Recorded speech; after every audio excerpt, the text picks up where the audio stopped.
Absolutely. Jerry, CFIA should count itself damn lucky that some of its members aren't in jail today. Are they stretching their point a little far by suggesting we should feel sorry for them? Oh, I think your next ATIP, David, should be to ask who the crisis management team is they've hired.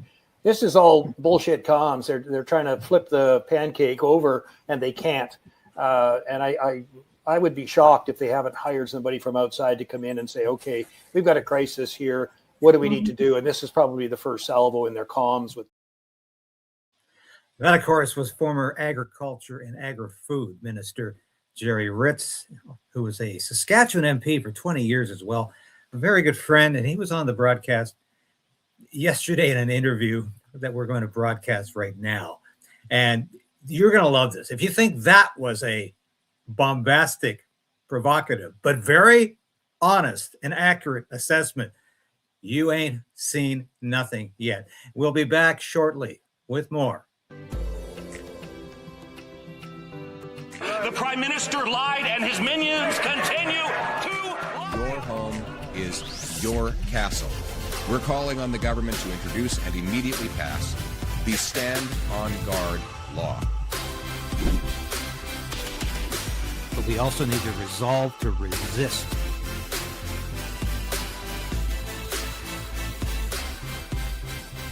Okay. We'll do it live. Okay. No. We'll do it live. I'll write it and we'll do it live. And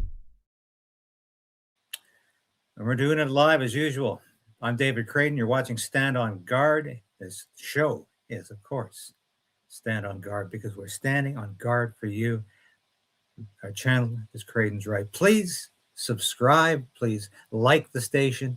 I'm going to tell you now. I'm going to tell you throughout the show. I'm going to ask you please to do so because we need your support.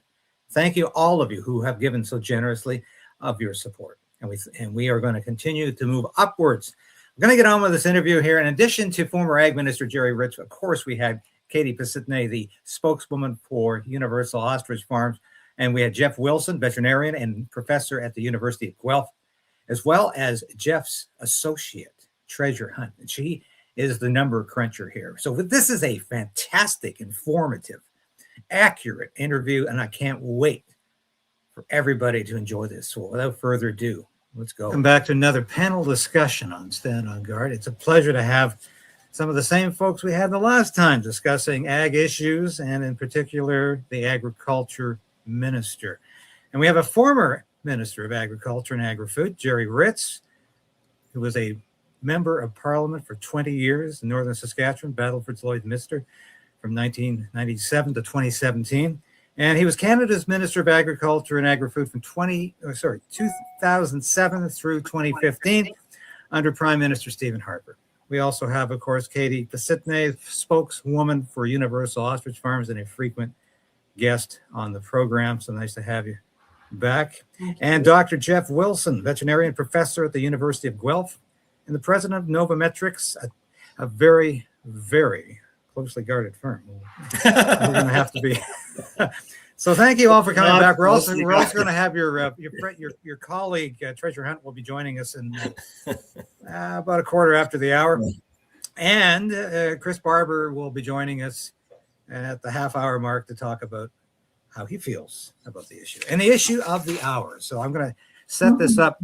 The first question for you, Katie, and of course, I think it's very relevant that you also respond, Jerry, and I'd like to hear your response as well, Jeff, because Katie is asking, and I say requesting. She's not demanding. And if you look at her at the question as she's posted to the Minister of Agriculture, and I looked at this. This is on her Facebook. So it's a request to Heath MacDonald, for Heath MacDonald to step down as Agriculture Minister. And Katie provides a letter here.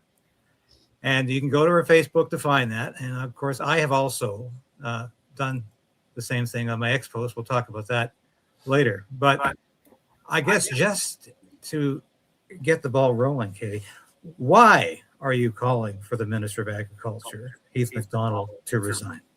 Well, I think, the way he handled our crisis said a lot. And a big thing for me for looking at true leadership, they need to rise up. I mean, they need to step up for Canadians.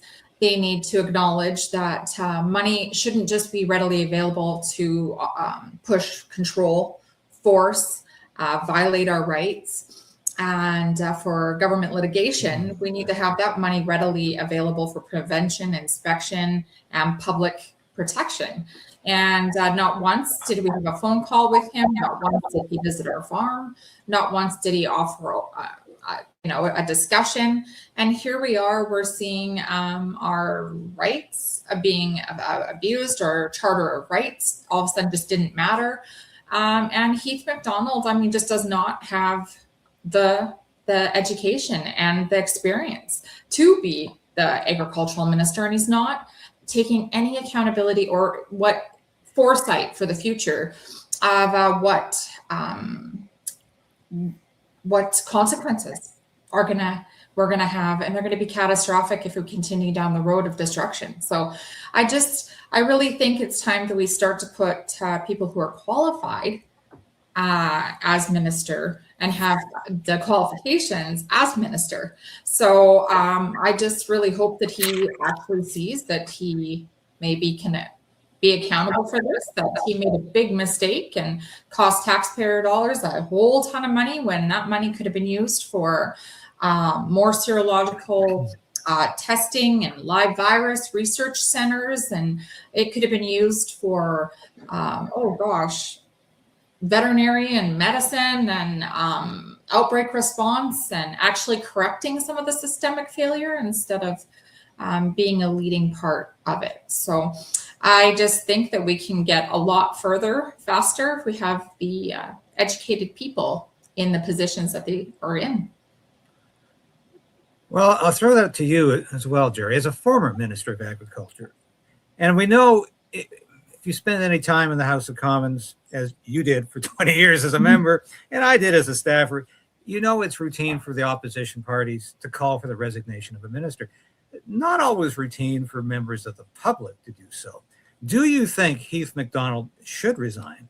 And do you think it's worthwhile having a campaign to convince him to resign? Well, I think he's got a lot to answer for. I mean, the debacle at Katie's farm was unbelievable, and the dollars that were spent were unconscionable. He's got to answer for that for sure. I think that there's no longer a priority of any kind for agriculture at this cabinet table. If there was, you would not see the experimental farms being closed. You would not see the focus on money going outside of the country. I saw a couple of examples the other day. $8 million to Vietnam to build a gender justified rice, and 20-some million dollars to grow beans for African women, gay women. And I'm thinking those are not targets that we should be going after. Of course, we've got a $300 million line item on climate equality and so on. Those are not agricultural front of center issues. He's got a runaway at Farm Credit Canada with a woman running it who says she identifies with Castro and has spent more on travel than most ministers do. So he's got a lot of management to do. You're looking at the layoffs at Ag Canada on a per capita basis, probably the stiffest of any. Maybe they're justified. I don't know. At the same time, CFIA is being ordered to cut back on the inspections they do on produce and fruit. It's just strike after strike after strike against agriculture. As I said, it's just no longer a priority. There's no longer a voice at the cabinet table that says, whoa, wait a minute, this is foundational. Third largest contributor to the GDP, the largest manufacturing sector, and they've let it disappear. That's just unbelievable. Well, I think you raise a very interesting point, because most people, I don't think, realize the impact that agriculture has on Canada in terms of it being one of the top leading industries. And certainly when you look at Heath MacDonald's record, it leaves much to be desired. But Jeff, I think you have a slightly more nuanced view of this. We were talking before the broadcast. And can you share that with us now? Well, yeah, slightly. And so I definitely know where people are coming from.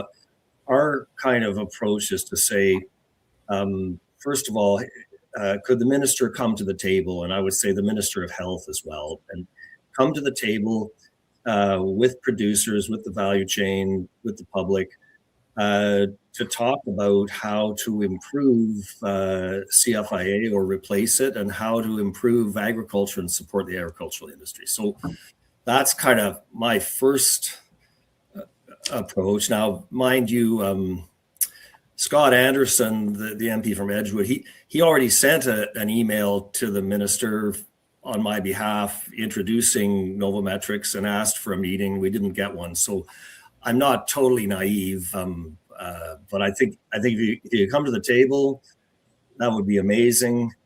If not, I would say resigning would be appropriate. But there's another side of that, and that is that the whole system is at some level broken. And so if you when a system is broken like that, if you replace one minister or one role, you got to find someone who's effective in that role. Well, there's no reason to think that the system can find that person and select them and put them in the role, or that anyone could be effective in that kind of a role. So I personally think it's ultimately not going to be doable for agriculture at the federal level in the government to fix itself. It has to actually be motivated by people outside the system and then working with government, but not systems that are that broken have a very hard time fixing themselves. Well, a friend of mine from Parliament Hill asked me, why do you think this is a worthwhile project? And I said, well, I don't necessarily know if the minister is going to resign, but I do know the longer we ask him to resign, the longer we put the spotlight on the minister, the more of a profile the CFIA will receive, the more of a negative profile the CFIA will receive for the work that he authorized, and he was the one that was responsible for this. And I think that is something the public needs to be reminded of, and a campaign like this certainly has that effect. But I put this question to both Katie and Mr. Ritz. Has the CFIA's occupation and stamping out policy, which of course is Heath MacDonald's policy at Canadian farms, and most specifically Katie's farm, Universal Ostrich Farm, do you believe this is a violation of the Canadian Charter of Rights? We'll start with Katie if we can. Absolutely. We just look at the Emergencies Act and how they were found to abuse the Charter of Rights there. Everybody, the one that really stood out to me, and I made a note of it, was every individual is equal before and under the law. I have it sitting with me all the time now. And we have the equal right to protection and equal benefit of the law without discrimination. And, we saw a gross amount of abuse of power and the misuse of enforcement with our RCMP, and really opened up a lot of people's eyes. So, we felt it in many ways, but our Charter of Rights was absolutely violated at our farm. What say ye to that, Jerry? Well, I don't think anybody in their right mind can justify the way that whole project was handled. No. Heath MacDonald is the signatory for the funding that would have been required for CFIA to dip their toe in the water that deep. He would have had to taken it to cabinet to get authorization to do that, if that's the way their protocol still works. This is way beyond any A-based funding. This is over and above that. And I know the number 6.7 million was kicked around. I would hazard a guess it's closer to 10 million. They're not going to release it all. But at the end of the day, that's $10 million, as Katie outlined, that could have been spent on a whole lot of other positive things to build something out of this, rather than just search and destroy as they did. And that's up to Mr. MacDonald to answer for. And I don't think there's any way that you can. If we had a functioning media in this country any longer, he would be under the spotlight and his feet over the coals day in and day out until there were some questions answered. We're not seeing that anymore. These guys get to skate and do these types of things with impunity because they're not held to account. And even in Parliament, they bring them before committee, and the Liberal NDP coalition shut down the committee, don't allow this, don't allow that. So we do not have a functioning democracy at this time. Yeah, absolutely. And this outcome, what happened on our farm does not and will not erase accountability. As I said in the last time we all spoke, but 2026 is going to be the year of accountability. I think it's desperately needed that we become transparent and trustworthy, and that we really repair that eroded trust between Canadians and agencies in our government. So hopefully there is going to be a new framework, which I do know that there is, some new framework that poses great potential for healing that eroded trust, putting more strength in the system and coming up with a better outbreak response, and repairing. There's a lot of repairing to do, a lot.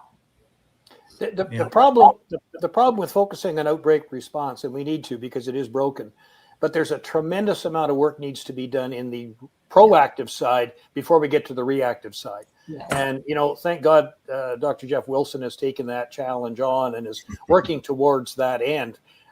Tremendous amount of work that's been done, a lot of good ideas put down that holds people to account. There's accountability, there's transparency, and you start to have industry working with government. Government doesn't work with impunity because they have to answer to the industry that they serve. And you know what Dr. Wilson, and I know we're going to hear from Treasurer in a little while here, what they have put pen to paper for really is 99% of the right direction that's forthcoming. Yes, and Treasurer actually has entered the green room here. So Treasurer, we know you're here, but before we get to what I think your specialty here is talking about the cost of this occupation, which of course we'll get to that in a minute. But I wanted to ask both Jerry and Katie this as well. I saw an article and I immediately sent it to Katie. And when I first read the article, I thought, oh, this must be a parody. I thought it's like something out of The Onion, if you know that parody newspaper, because it was the CFIA crying the blues, whining and bitching about all the harassment they've received. And given the fact, okay, if some of these things are true, then I would be the first one to condemn them. And as Katie already has, and no, there should be no harassment at all. But it strikes me as passing strange that an organization that brutally occupied a farm, harassed and meted out cruelty to its animals, refused to feed them at times, watched one die before its eyes, then massacred hundreds of them on a rainy night and into the wee small hours of the morning, and finishing some of them off, and then evacuated the farm in the most ungodly, irregular, and unlawful way possible. Now they expect people to feel sorry for them? Yeah. I was just absolutely gobsmacked when I read the article, and I jokingly put it out, is this a parody or not? But no, it wasn't. What was your first reaction to that, Katie? I was beside myself, and I posted on that right away. Here they're claiming poverty, and yet the budget came out at the same time of what they've released, only a fraction of it. Like Jerry said, we're guaranteed it's way more than 7, close to 10, and we're not going to even see everything. That'll be hidden from us. But so 1,300 jobs that they're trying to cut from CFIA now, and closing research centers, but and then saying that they're also fearful. They had to relocate one of their employees. So they had to relocate the family due to a sexual harassment or abuse claim that somebody was threatening.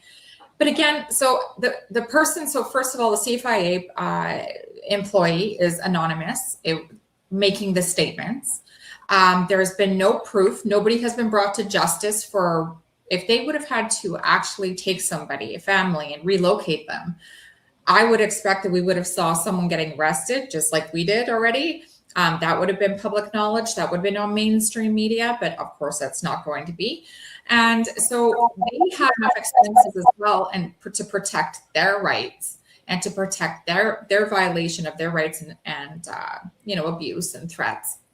But when it came down to us, we've had absolutely zero protection and zero awareness brought to the situations that we've been put under the attack of haters and people driving by and threats from our family. I'm beside myself that they can plead poverty, and they can also plead that they're still being attacked, and poor them.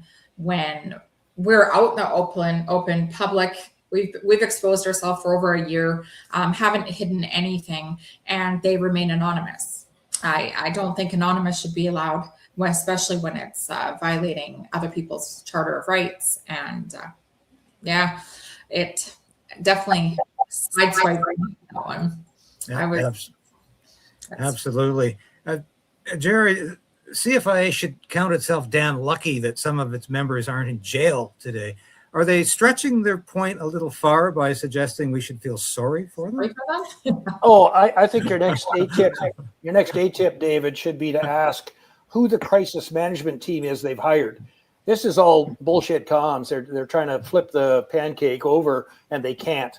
And I would be shocked if they haven't hired somebody from outside to come in and say, okay, we've got a crisis here. What do we need to do? And this is probably the first salvo in their comms with this, ridiculous assertion. And if it is true, that is sad. There should be some criminal intent taken care of. But what I don't understand is there are good people at CFIA that they think with their heart and their head and so on. And where were they? Why have they not spoken out? Why have they not approached? And I mean, I don't know what media you'd approach other than you, David, and a few other, operations that are above reproach in that regard. But the brown envelopes used to be a famous thing on Parliament Hill, where you'd get something to the opposition they could use in committee, and why that hasn't happened yet beats the crap out of me. So that means they've all bought into this, and oh, poor CFIA. That's not the way this should be handled. There's some contrition that's required. There's definitely some people that should be fired. I would like to know how many are out on stress leave now, what the cost of all of this operation has done to the rank and file. They're talking about moving aside several hundred people, and probably that's okay. There's a lot of middle management that the Liberals have padded up. But at the end of the day, no one in good conscience can sit back as part of an agency that committed these atrocities and look the other way. That just cannot happen. Yeah, I sort of wonder who the senior official is. I have a feeling it's probably the communications flack that I used to call every week while they were occupying the farm. And I got the response, just read our last backgrounder. We have no comment other than that. So you had something to say, Katie? I was going to say at the end of the day, like Jerry too, I think we just want to start to see CFIA taking some accountability and not deflecting. So they are using the anonymous, mystery information and that to rewrite the narrative of what really happened on our farm and what was happening on the ground that everybody was observing. So we're calling for them to just start taking some accountability, and it would be really refreshing to see. But I just don't think they're capable of it. No, I don't think so.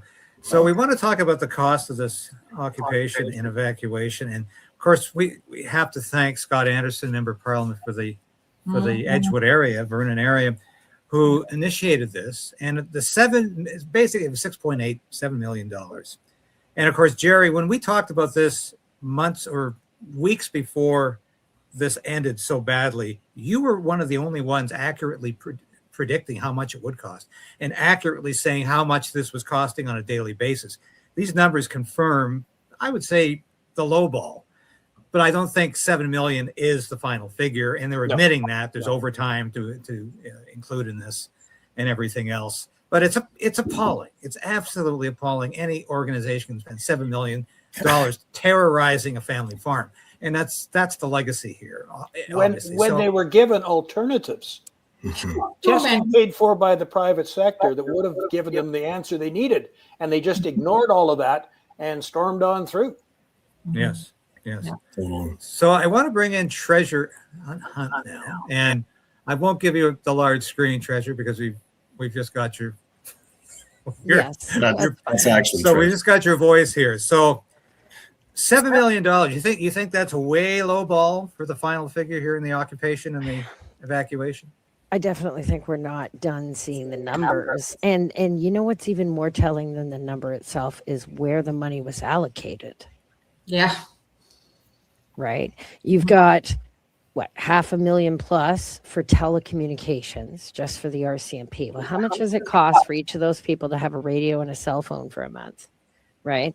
And then you take a look at what they actually spent and what was reported on the ground and the drones and the jamming and whatever else. You can't say specifically this is the equipment they had, but clearly they had some pretty advanced equipment there for that period of time. Why? For what? Yeah. You look at the costs of, for example, the feed. I think their final total was just over $18,000. I mean, I worked it out to something like $1 per day per animal, and that's being a bit generous. Like that's not enough. So what does that say, right? So you're saying obviously that they misused the allocation of funds, and what money they had they would not use in a proper way. Yeah, and I mean, looking at things like the biosecurity number, they spent under $7,000 for what they call biocontainment and compliance monitoring, right? You had how many 40 plus people there for 40 days claiming infected premises in an open environment. There's a water course nearby, etc. They would need a full-time biosecurity officer on site. That should have cost them like $40,000 over that time, just for the extra layers of personnel and the infrastructure. 50 grand for consumables, masks, disinfectants, running decontamination stations. Just the cost allocation shows this isn't about biosecurity. This is about systems protection and enforcement. Yeah, absolutely. And I find it interesting that the CFIA is not in any way, of course, apologizing for this or saying perhaps they went too far. In fact, they want to go farther. And not only are they continuing to harass farms across, especially Western Canada, because they really don't think these people matter out in Western Canada. They're going after cattle. They're going after chickens. They're going after pigs. And now, and Katie, you recently wrote an abstract, which we've yet to discuss on air, but I want to briefly touch on it here.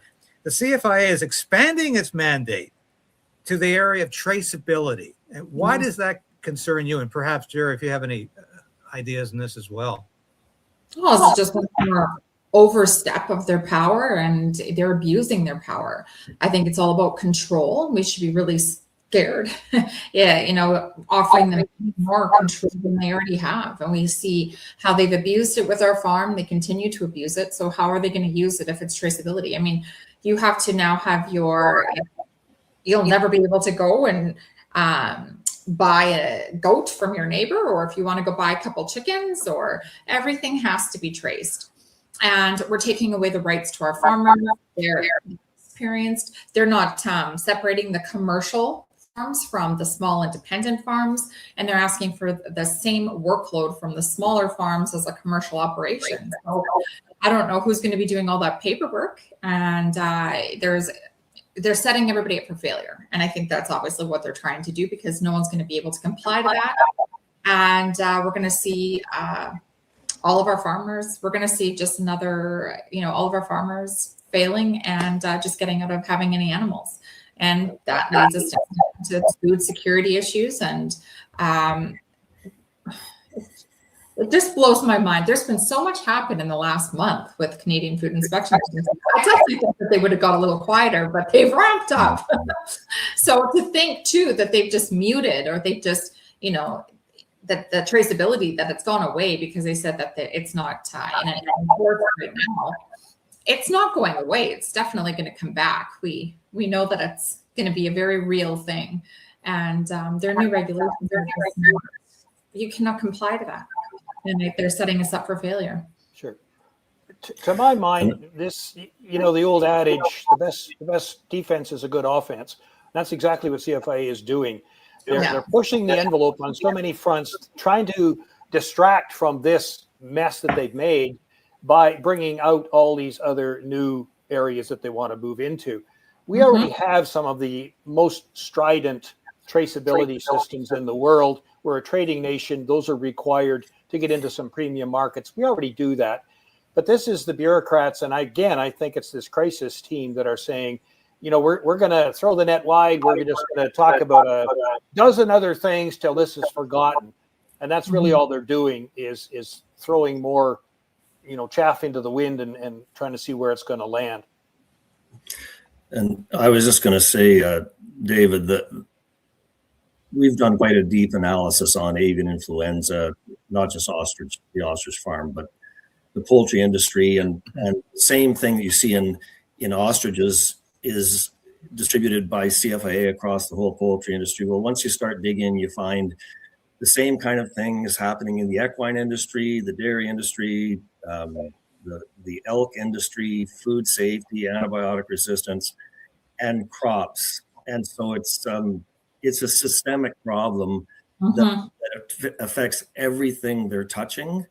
And that's why I predict CFIA can't recover from this, because as time goes by, people in every commodity group are starting to, they've seen for years there have been problems. Now they're getting more comfortable with actually saying it out loud. So I think that I can't see this agency lasting. Well, I think that's the lesson. If there's a lesson learned here, is that this agency, this bureaucracy, is not just off the rails, but is perhaps beyond saving.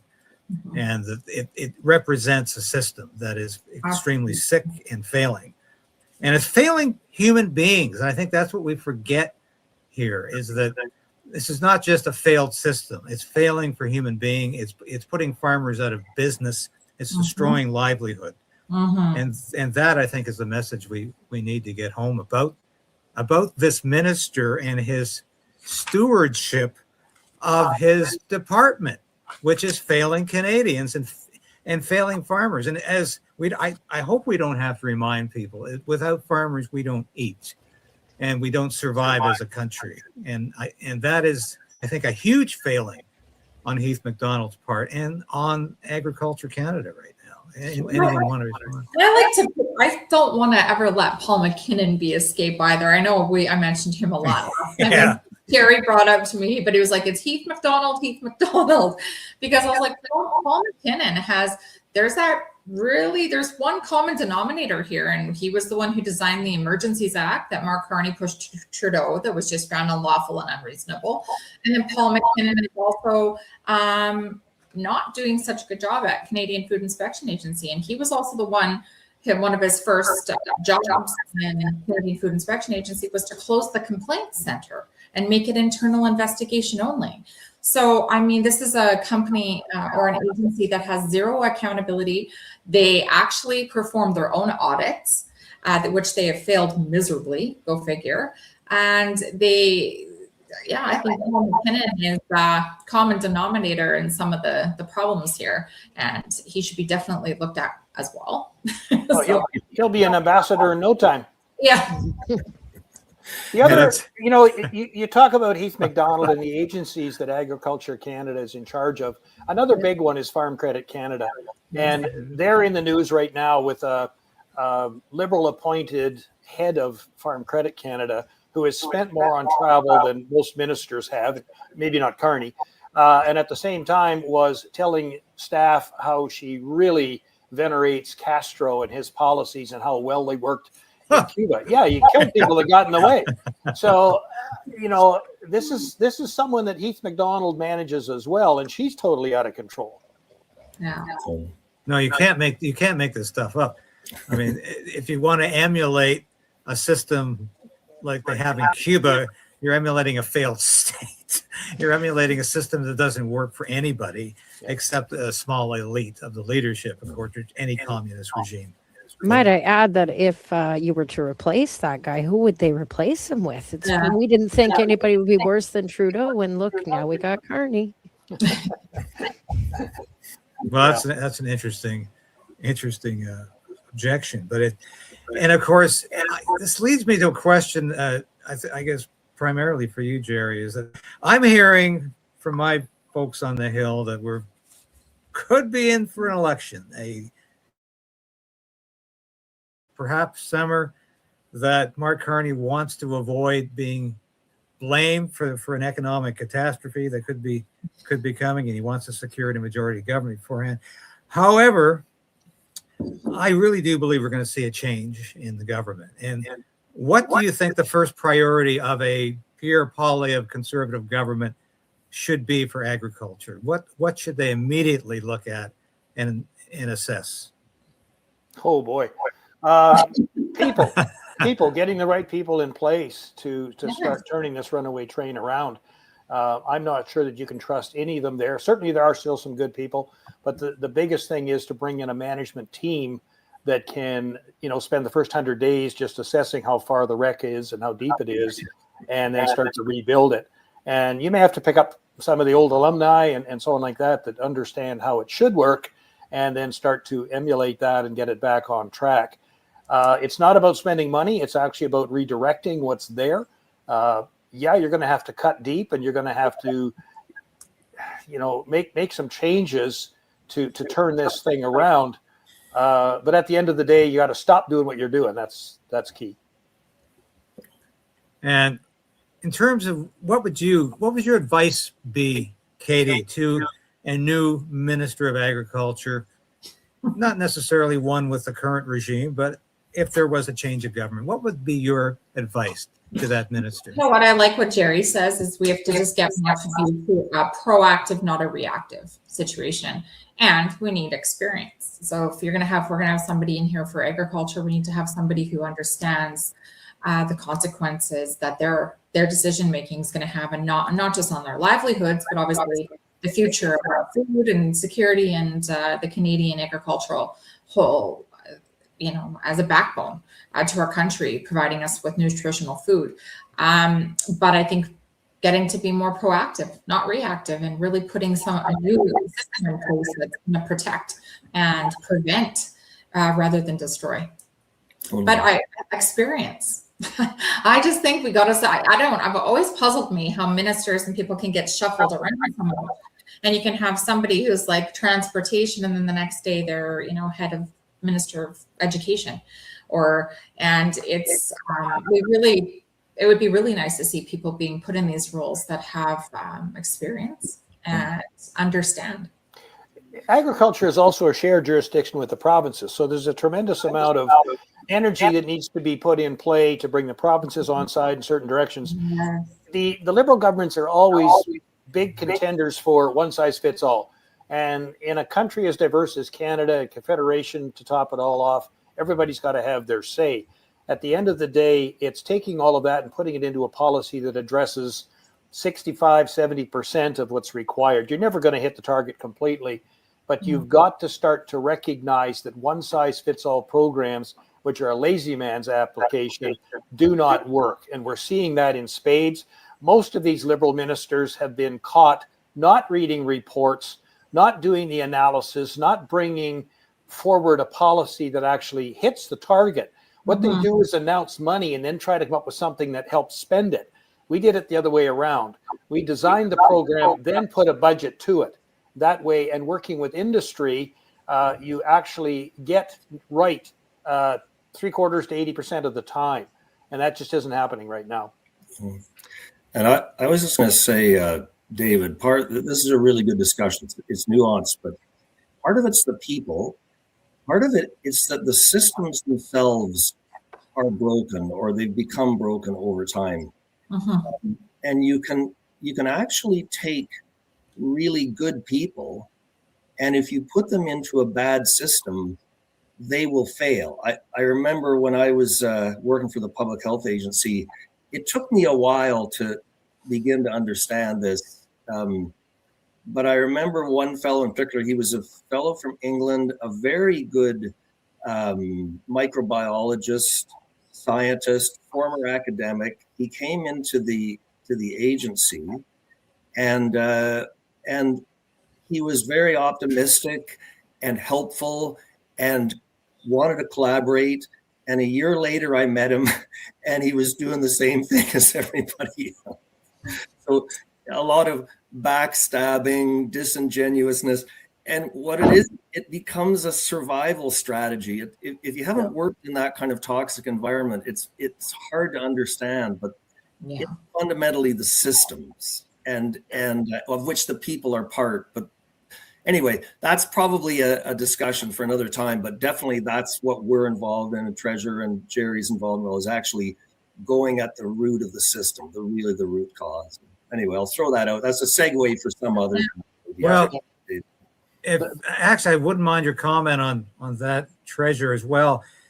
You're the number cruncher here, and if the political will was present, do you think we could turn this around, to stop not just this war in agriculture, but to put our priorities in place? Absolutely. In fact, it would probably cost less. And it becomes less and less costly over time, simply because you get more efficient as you go. So when you're building on your efficiencies, you find a sweet spot, and that should be progressive, right?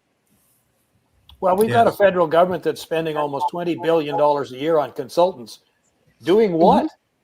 All we're getting is shit advice, because nothing's working. And yet we're still paying them? I mean, come on. Yeah, and it fascinates me that you were speculating, Jerry, that they probably reached out to a crisis communication team, definitely, to provide them with this advice. It looked like you really hurt.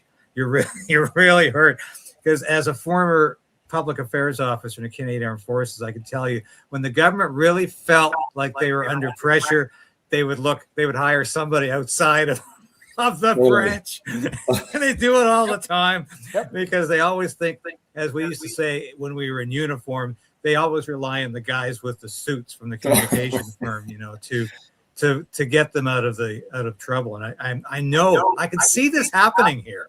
It's the same scenario. And it's like the irony is, even that isn't right. So anybody who's studied crisis management, the classic is the Tylenol scandal, right? Where there was cyanide in Tylenol capsules. They did it right. They immediately came clean and said, look, there's a problem. We caused it. Here's what to do. And that's like now an MBA classic case study in how properly to manage a crisis. But it's that when you have a broken system, you're attracted to broken crisis management systems, and of course there are companies that will sell that to you. Yeah. So anyway. Oh, absolutely. The Tylenol situation is I still need held one right up now. I got a headache. that is held up as the model public affairs response. What Tylenol did, it came up with a solution, but at the same time they were completely honest. And I think that's really, I was told when I was a public affairs officer, if you lie, you die. And that's in the military, where we have a lot of secrets. We have a lot of top secrets. We have a lot of classified information. But people always told me, don't lie about it. If you can't answer the question, say, I can't answer the question. Never say no comment. Say, I'm sorry, I can't answer that question. It violates secrecy. Yeah. Or here's what I'm going to tell you. And this is my honest response. But there seems to be a complete absence of honesty, integrity, and any sort of everything's done through this lens of political correctness, and that distorts it right off the hop. Yeah. Because I know, Katie, you were so fond of saying that the CFIA proved themselves adept at two things. One was lying, and the other was killing. So, did you ever feel like they were ever being upfront with you, honest with you about what they were doing? Never. And I think that was the biggest problem, was that there was never clear communication. They were always distorting the truth. They were putting out a story and a narrative that was going to, allow for everybody to believe in what they were doing. They were not taking they've never taken accountability. We couldn't look at, when we were at the front lines there, and there's all the RCMP, the only way, and they've taken over our property, and then the only way that we could have communication with the Canadian Food Inspection Agency on our property with our animals at the back, caring for them, was through email. We could not even have a phone call with them.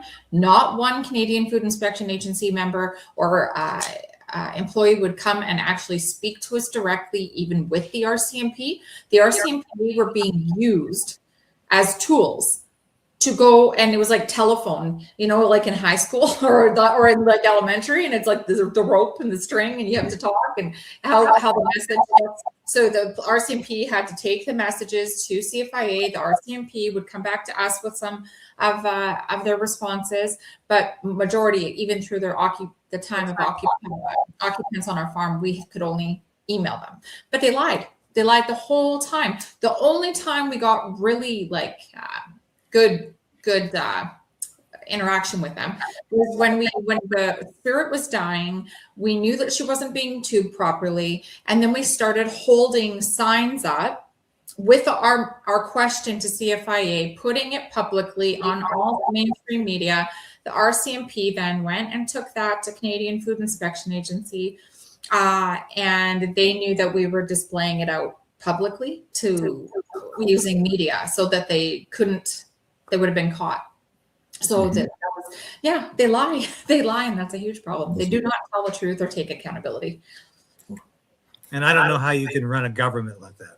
Mm-hmm. Oh, especially an agency with so much power. This agency has a gross amount of power, and our industry doesn't need more force. It needs more science, prevention, research, protection.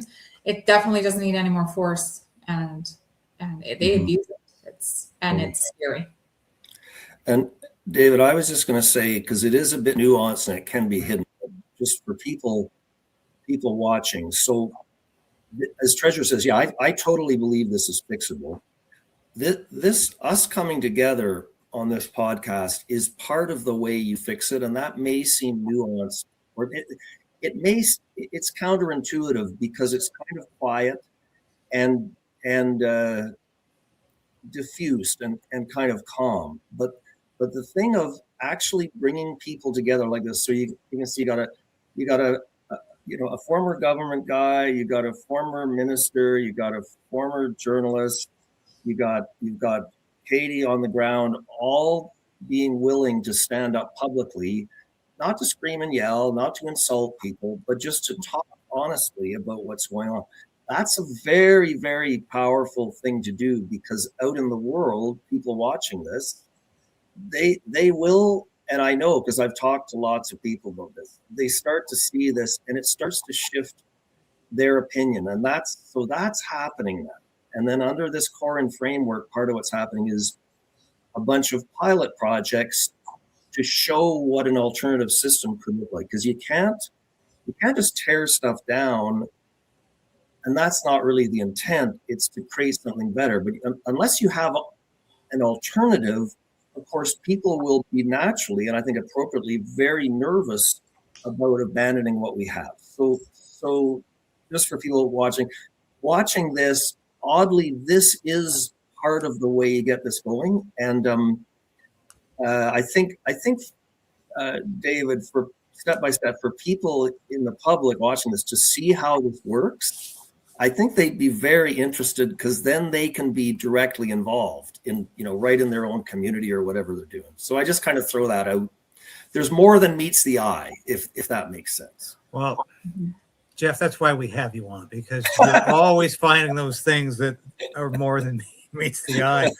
But briefly, I wanted to touch on the media, because of course that's what I've done for most of my career, either dealing with the media from Parliament Hill, from the Air Force, or writing for the media. And I worked for mainstream media. I actually wrote columns for CBC. People don't believe that, but it's true. And I did a show this week about how much money the government, the Carney government, is actually subsidizing media in this country. Because there was a very outrageous incident last week where the director of this entertainment wing of the media said, we've got your back, Mr. Carney, and I know you've got our back. A lot of people thought that was like a representative of the Globe and Mail or CTV News. Not exactly, but it might as well have been, because the federal government is subsidizing the mainstream media to the tune of $2 billion a year. Now, is that a free press? Is that a free media? And I recently had an experience. I had an article going into a mainstream publication written by Katie that would be well known. I'm not going to mention the name, but it's a well-known agriculture publication. And the editor assured me, looks great. We'll have this up in a couple of days. 24 hours later, I had a message back from the editor. I'm sorry, we just can't put this in with your criticism of the CFIA. And I said, why? Well, you know. And I said, no, I don't. Well, we can't be saying those things about the CFIA. Nothing defamatory, nothing libelous, but criticism of the CFIA. So when I saw that, I said, there's the long arm of the Carney government again, interfering with the media, telling the media what they can print, what they can broadcast.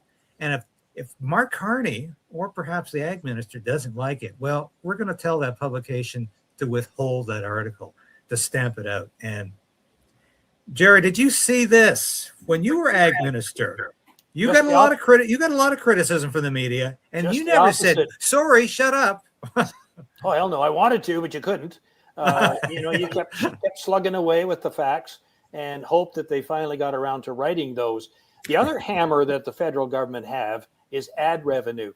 And that on top of the $2 billion is probably another 3 or 5 that is sprinkled out there quite liberally to some of these enterprises, advertisements that they carry on a day-by-day or weekly basis. So that's a huge number. And that's probably why your ag enterprise didn't want to cover it. It's because they were expecting some federal government ads.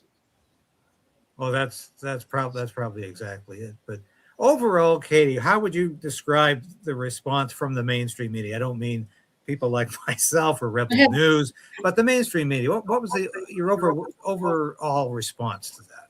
You know, it's funny. So Claudia from Global asked me this in our last interview there about the $6.7 million budget. And I said, Global was actually one of the best. We've never obviously been involved with media so much, but at the beginning we found that all mainstream media was giving a very unbiased approach and telling both sides of the story like they should have. And then it was about halfway through, or about 6 months ago, that they went and took a biased approach. CBC was the worst. CTV, they deflected, they totally twisted things that I would say. They had CFIA making their statements that were completely lies, and then taking the side of CFIA. So it was really interesting to work with the different mainstream media and get a different perspective from, I know that they're probably all tentacles to the same whatever, but dealing with different ones was definitely, some were worse than the others, but Global was really good. And obviously independent media, independent people doing their independent reporting. You just can't beat that. And I'm going to say about a year ago, I didn't watch a lot of independent media. I didn't like news on mainstream media either, but I've been opened up to a whole new world, being able to watch the truth with independent media. Yeah, well, that's the verdict of so many people. Then it's funny, if you listen to Justin Trudeau just before he left office, he went on and on and on about those wonderful days he remembers when everybody watched the same 3 networks, everybody read the same newspapers, and we all agreed on the facts, which were my facts, of course, his facts all the time. And we're never going back to that again. And I think that's one of the reasons. I think that's one of the reasons that you are fighting back so effectively. Katie. Well, it's as simple as all of the news organizations draw from the same wire service. So guess what? The headlines are the same. They might polish that turd a little differently, but it's the same. That's right. No, it is fascinating because you watch the talking points coming out from the government, and you watch the evening news, or you look at the newspapers that are posted, and literally the headlines can be exactly the same 90% of the time amongst media agencies that have no connection with each other, except that they're getting their information from the same source, and that's the government today. And that was Canadian Press in this last one. So Canadian Press, Brendan asked me the questions of anonymous CFIA informant, or what did they call him, or what was his position? A senior official. Senior official. And I was really shocked to see. So one thing I've learned too with mainstream media is to type out, I want my questions. I was like, I want you to write me out the questions, and I will write you my answers. So then I don't have anything distorted, or at least I can put out my full answer rather than them just picking and choosing what they want to use to complete a narrative that their story is going to tell. But Canadian press, their article and her was all over. It's all over Castanet. It's everywhere. It's Canadian Press's version. It's not even Castanet's own reporters. So you're seeing that it was copied and pasted everywhere. So that one narrative is going out. Yeah, it wasn't a good one. I feel like they did an okay job, I guess, with the article, but I was really happy that I kept all my answers and able to publicly post those. Yeah, that was the article where they were whining about the harassment. Whining and complaining about just incredible. But I hope, Jerry, if we have a change of government, that the new ag minister does seek your advice. And I'm sure you would be quite willing to offer that. Oh, I've always got an opinion, and I'm not scared to share it. I mean, I used to have a death threat by Tuesday. It's a little slower now. So. That's a good one. And so, Katie, are you optimistic that this is, in the end, inevitably, ultimately, going to turn out for the good for you, your mom, your family? Haven't lost faith yet. And we're still fighting. So I feel positive. I'm very much encouraged by people like Jerry and Jeff Wilson, Treasure. They're doing so much good work in the background. And I think that CFIA just keeps exposing they're the belly of the beast. And there's, like Jerry said too, there's great people that work there, I'm sure, but it's a broken system. It has to be fixed. But our family has faith. And we're at a turning point. It's a tipping point in Canada that we need change. And everybody is screaming for it. And you don't mess with farmers. Well, I have to apologize for Chris Barber not being here. I think, and it might have something to do with the latest development with their class action suit, which I'm sure you're all aware of. The possibility the judge could throw that ridiculous, frivolous class action suit out. It's about time. And that is outrageous, because when I talked to Chris after the good news came about the Appeal Court of Canada siding with Justice Richard Mosley, that the invocation of the Emergencies Act was a violation of the Charter, was a violation of the Constitution, was inappropriate, was unjustified, he immediately said, hey, this has ramifications, consequences for Universal Ostrich Farms, for Katie and her mom. I thought that they came at beautiful timing. I was so excited for them. I was like, if they can prove that the federal government can make mistakes and that they invoked that emergency act, they violated Charter of Rights, and they were found guilty of it, that directly correlated with exactly what happened with the theatrical display of punishment on our farm. And so and misuse of resources. So I still feel like this year things are lining up perfect for change in a good way. Mm-hmm. Well, you know what it spoke to me, anybody can make a mistake, but these guys knowingly and willingly crossed that Rubicon and continued to try and cover it up. And that's what the justice said was beyond the pale. And that's fantastic. Mm-hmm. Well, I'll end it on this, because in our last interview, you described Katie as our Joan of Arc. And I featured that quite high profile in the column I wrote based on this interview. And you wouldn't believe the responses I got from people saying, wow, that's Jerry Ritz. That is best. That's the Jerry I remember, the fighter on Parliament Hill, the fighting MP, the fighting minister. And so many people said, what an apropos description. And so I would say, Jerry, thank you for introducing. It's really, really galvanized a lot of people to say, yes, we're going to keep moving forward in victory.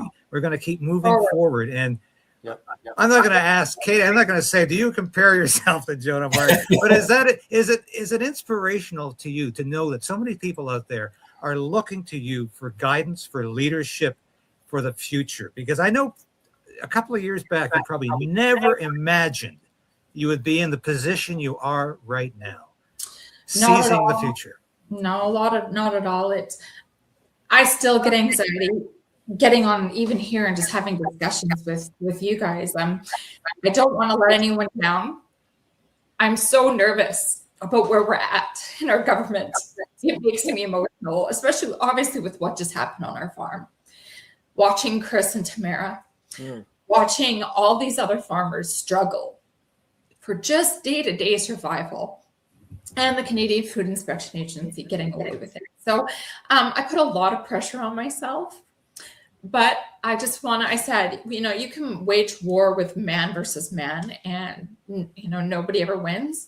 But when you wage war versus man versus animal, the animal will always win. And I'm on the animal side. So I've always been an advocate for animal welfare and life and freedom. So I think I'm always going to keep pushing forward. I don't know what that identifies as, but I just want to be successful and I want to help protect our agricultural independence. Well, I can't think of a better place to end this discussion. And for next time around, we'll have Chris or Tamara on and Mr. Analysis today. But thank you all for being here. Dr. Jeff Wilson, yes. You're a fantastic veterinarian. You're a fantastic researcher. And I know we're going to win this battle in the end with your help. Jerry, we've been friends for many, many years. I admired you as an MP, as a man of integrity and honesty, and always wanting to get the job done. I thought you were the best ag minister we ever had in this country. Thank you, and I say that without equivocation, without hesitation. Katie, we're great friends. We have been now for almost a year since the story started, and it's always a pleasure to talk to you and to hear your views on these important matters. And I can tell you, I'm going to be with you all the way, and we're going to win this. We are going to win this. We are. Totally. We just have to keep in mind when a government funds destruction, it gets destruction. So we got to start figuring out how we fund things better and science and prevention and protection. So Jeff, I know you're well on the way to that. So I'm happy to be alongside of all of you. Great minds. And thank you, David, for always putting out the honest truth and the stories. So we respect you very much. Well, there's another one coming out based on this interview. I'll get up early tomorrow and get that together because I think people are really, really touched by them. And I'm hearing that. So, and Treasurer, thank you so much. You are indispensable to this organization. And your hard work is appreciated. And thanks for coming on today. And the next time we have a discussion, we'll bring you back. Because you've got the facts. I'll have video next time, I promise. Okay. Okay. God There'll bless. Be a little rainbow and then treasure hunter spot. Yeah, or a pirate ship. Thank you all. Thank you all for coming on the show today. It's been a magic hour, and it's been Miracle Tuesday, Katie. Miracle Tuesday. Okay, that's it. I wanted to hear miracles, please. One of our. Well, God bless you all and Godspeed to you all. Let's keep doing the work we're doing, and we'll stay in touch. Take care, folks. Take care. And of course, what a panel of experts. What a discussion. I hope you all enjoyed that. I enjoyed sharing that with you this morning. Going to have a look at the merchandise and we're going to be signing off.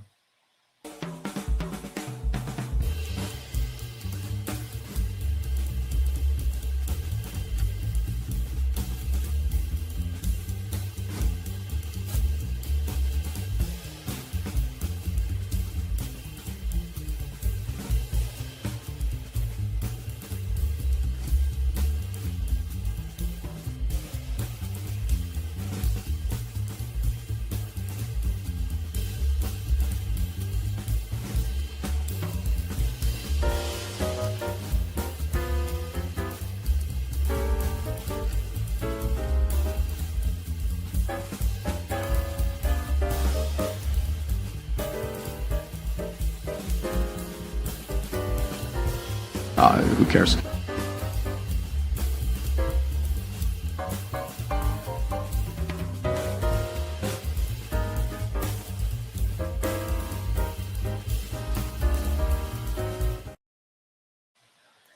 And we'll be back again tomorrow. Thanks again for watching. We'll have more of the news that you need to know. Keep on resolving to resist, and we'll be back.